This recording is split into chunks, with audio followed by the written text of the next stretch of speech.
Los sistemas autoritarios siempre son poco agraciados, ya que siempre perjudican al pueblo. A día de hoy, siguen existiendo entre 10 y 15 dictaduras, y hoy hablaremos sobre las más severas. Siria se consolidó como una dictadura, a través de un proceso que comenzó con el golpe de Estado de 1970, cuando Hafez al-Assad asumió el poder.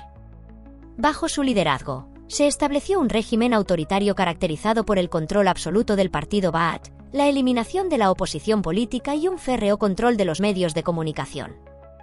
Tras la muerte de Hafez en 2000, su hijo Bashar al-Assad heredó el poder, continuando con la estructura dictatorial y reprimiendo cualquier manifestación de disidencia, lo que ha derivado en una prolongada crisis interna y conflictos armados que agravan la situación de represión y violaciones de derechos humanos en el país.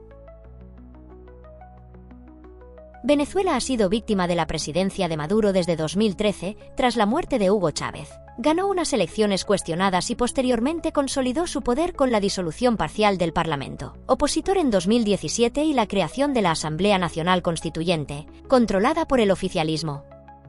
Esta dictadura presenta represión política, medios censurados y violaciones de derechos humanos, y sus políticas más extremas son el severo fraude electoral, los arrestos arbitrarios y la conocida hiperinflación venezolana.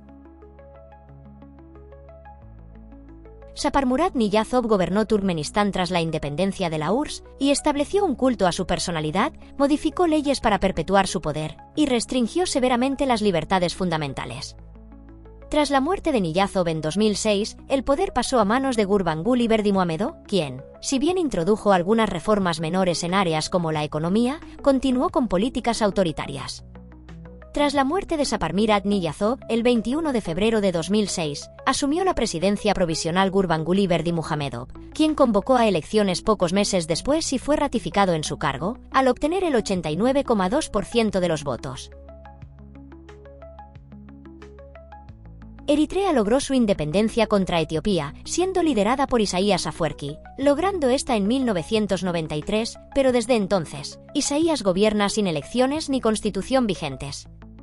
Este régimen es conocido por un servicio militar inhumano y prácticamente indefinido, con un bloqueo nacional sobre el Internet y la movilidad, y dada la carencia de elecciones y constitución, Afwerki gobierna de forma absoluta.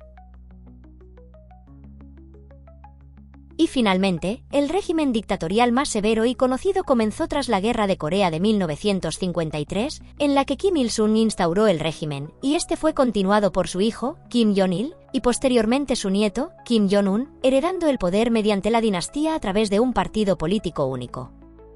Este país es muy particular ya que no tiene restricciones como tal, sino que literalmente sus habitantes son controlados en todos los sentidos, desde trabajos forzados hasta el culto personal, pasando por un aislamiento total y prohibitivo tanto en la calle como en las redes.